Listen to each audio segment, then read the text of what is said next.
के लई है बालम उधार हो, बालम चित से उतरी गे। के लई है बालम उधार हो, बालम चित से उतरी गे। हम तो कहे जबलम खेत गोड़ियावा, हम तो कहे जबलम खेत गोड़ियावा। गोड़ियाए अंगना वसार हो, बालम चित से उतरी गे।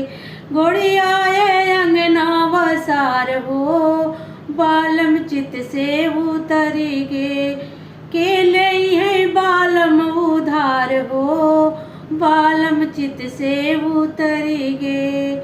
हम तो कहे जबलम पढ़े लिखी आवा, हम तो कहे जबलम पढ़े